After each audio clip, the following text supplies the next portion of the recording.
at large on this auspicious occasion, Your Excellency.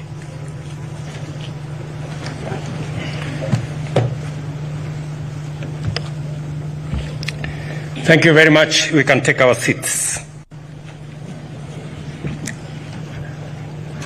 Cabinet Secretary, Ministry of Defense, Principal Secretary and staff, Chief of the Defense Forces, retired Chiefs of Defense Forces, Service Commanders, General Officers, retired General Officers and Service Personnel, distinguished guests, ladies and gentlemen.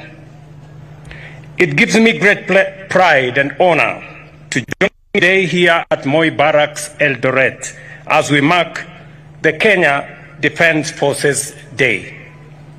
This occasion is a moment of deep national pride, a day when we pause as a nation to honor our gallant men and women in uniform, officers whose enduring courage and steadfast devotion to duty have safeguarded our sovereignty, upheld our security, and advanced our stability and prosperity. Today's celebrations, guided by the theme enhancing a soldier-centric approach towards mission readiness for national security and development, comes at a defining moment, capturing both the spirit of our times and the enduring call to place the soldier at the heart of our national security and development agenda. We are reminded that the true heart of our national defense lies not only in our weapons or technology, vital though they are, but in the courage, welfare, and the unwavering readiness of the Kenyan soldier. It is the soldier who stands as the living shield of our sovereignty, the steadfast pillar upon which our security progress and national destiny are built. At the core of our celebration today, ladies and gentlemen, is the recognition of the immense sacrifices made by our soldiers. Every soldier who dons the Kenyan uniform carries the hopes, safety, and dignity of millions of our citizens. They operate in punishing terrains, enduring long separations from their families, and face danger with extraordinary courage. We cannot forget our brave heroes and heroines who have paid the ultimate price in the line of duty, defending our borders, securing our communities from the threat of terrorism, and serving in peace support operations beyond our borders. Their memory is forever etched in the conscience of our republic. We owe an unending debt of gratitude to them and to their families, whose sacrifice continues to inspire our nation's resolve. As Commander-in-Chief, I solemnly reaffirm the government's resolute commitment to honoring their service through devoted care and support for their dependents. Ladies and gentlemen, mission readiness is measured by the strength of the men and women in uniform, their physical fitness, psychological resilience, moral grounding, and social support. That is why, as a government, we have set out 4 clear priorities to strengthen the foundation of our defense forces. The first, the welfare of the soldiers and their families. We have expanded healthcare in military facilities, accelerated housing projects across services, bases, and barracks, and enhanced family support programs. When a soldier has the comfort of knowing that family is safe and supported, they serve with sharper focus, greater courage, and unshakable resolve. Second, we are investing heavily in training and professional development. We have upgraded training facilities, integrated advanced simulation technologies, and deepened professional military education. Through collaboration with allied nations, our troops now train alongside the best, mastering both conventional and modern forms of warfare. Third, we are modernizing our equipment and technology. Bravery alone does not win battles. Preparedness does. The government has fast-tracked the acquisition and modernization of defense systems, improved mobility platforms, and strengthened cyber and intelligence capabilities. The battlefield is changing rapidly, and Kenya must always remain a step ahead of emerging threats. Fourth, we are reinforcing psychological and spiritual support. Mission readiness demands inner peace and strength as much as physical endurance.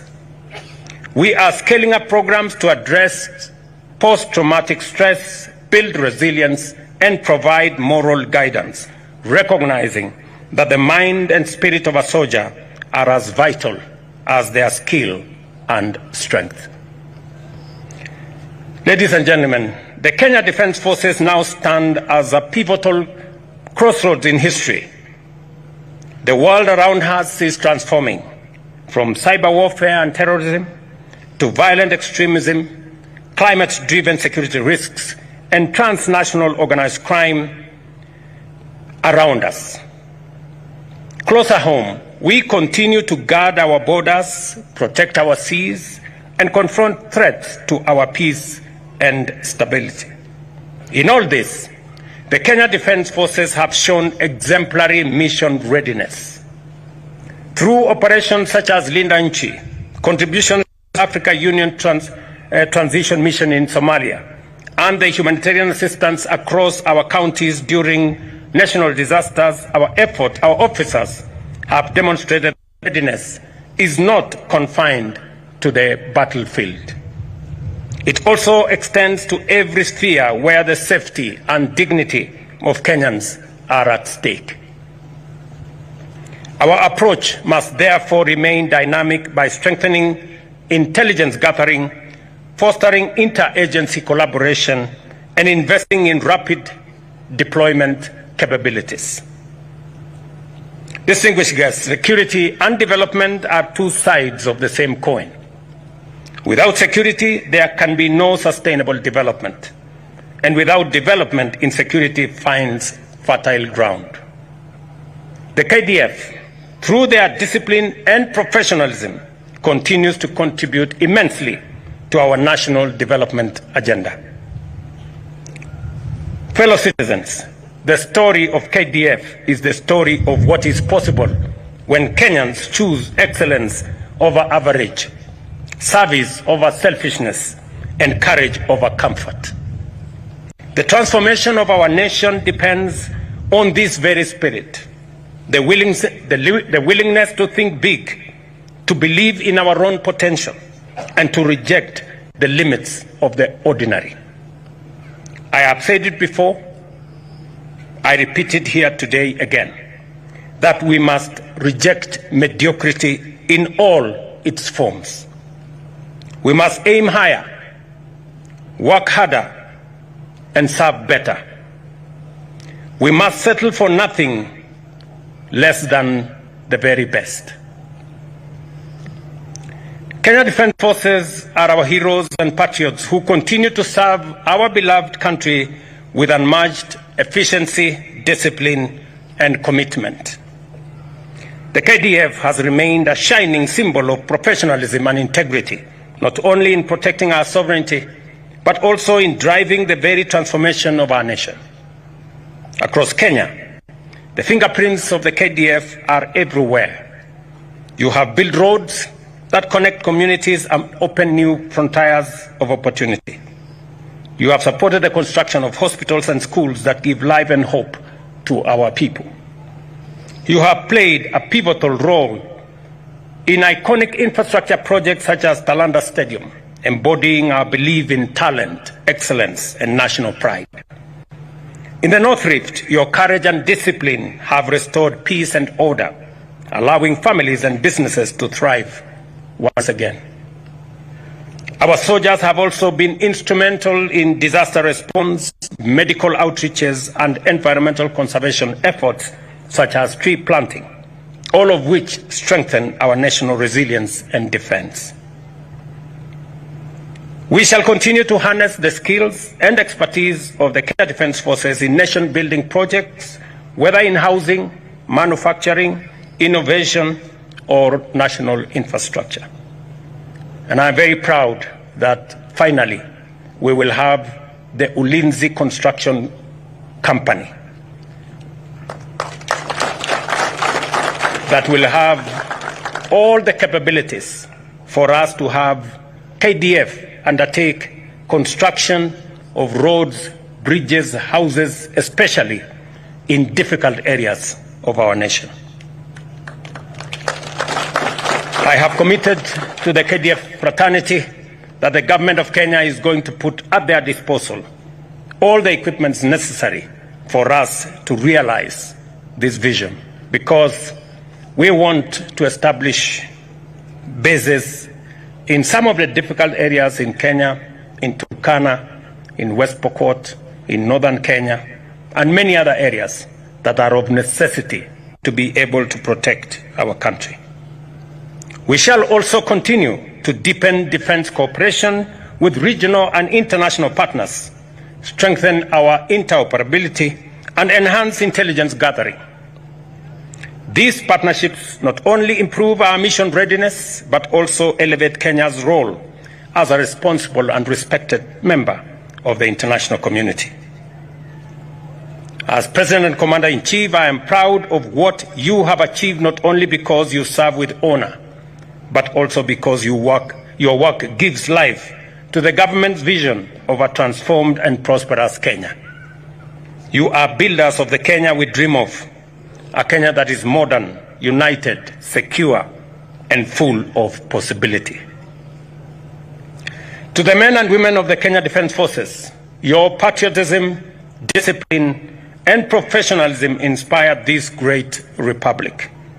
You remind us that Kenya's destiny will not be achieved by half measures, but by total dedication to duty and to one another. As I said, we must believe in God, we must believe in ourselves, and we must believe in our country. It is the ingredients that will inspire us to move this nation from a third world country to a first world country in our lifetime. With the example that has been set by the Kenya Defence Forces, it expands the horizon of possibilities that can be achieved by our nation, Kenya. KDF has served in the international community in the peacekeeping missions around the world with exceptional excellence. They remind us that that excellence in our soldiers, in our military personnel, exists in every Kenyan. And therefore, we must never settle for the average or the ordinary. We must always work for the very best and the excellent. That is how we are going to move this country to the next level.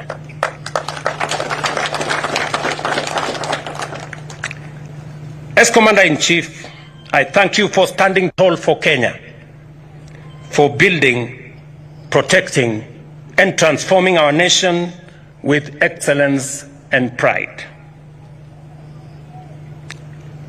As I donned this Commander-in-Chief uniform today,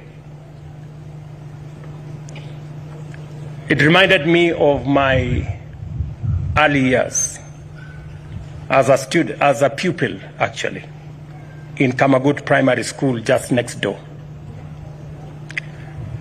In 1979, when this base was set up, I was a standard 6 pupil.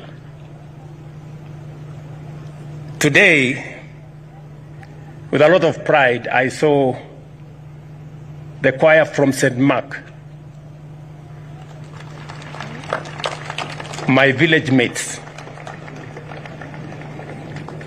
sing here. And they were singing about the commander-in-chief. I don't know whether they knew who that was. And with again, there's a lot of pride to see the development that has gone on in this institution and the great strides that have been made by not just the 9th Battalion, but the Kenya Defence Forces. Congratulations on all the positive steps that you are making to secure our nation.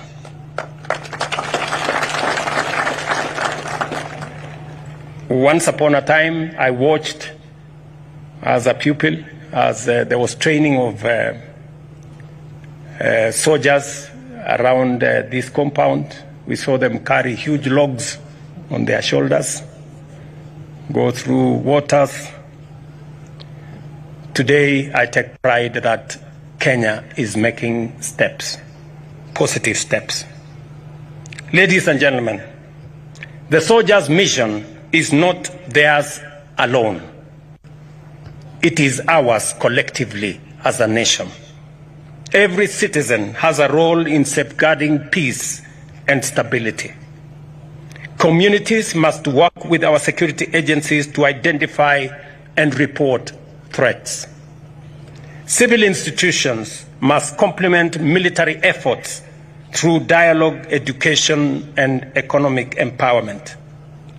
Political leaders must guard against divisive rhetoric and instead strengthen national unity. Today, I call upon every Kenyan to stand firmly behind the Kenya Defence Forces. Let us accord them the respect, cooperation, and gratitude they so richly deserve. As we celebrate this year's KDF Day, let us remember that at the center of our national defense stands the soldier, courageous, resilient, and devoted. Our collective commitment as government and citizens is to ensure that every soldier is trained, equipped, supported, and honored. To every member of the Kenya Defence Forces, I say this: you are the shield and sword of our republic. You carry the hopes of generations, the pride of our people, and the dignity of our flag. To the families, and this morning I was reminded that soldiers enlist, families serve. To the families of our distinguished soldiers, therefore, receive our deepest gratitude for supporting these brave warriors throughout their journey of service to the nation and to humanity. I thank you all.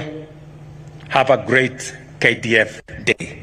Thank you very much, and God bless you.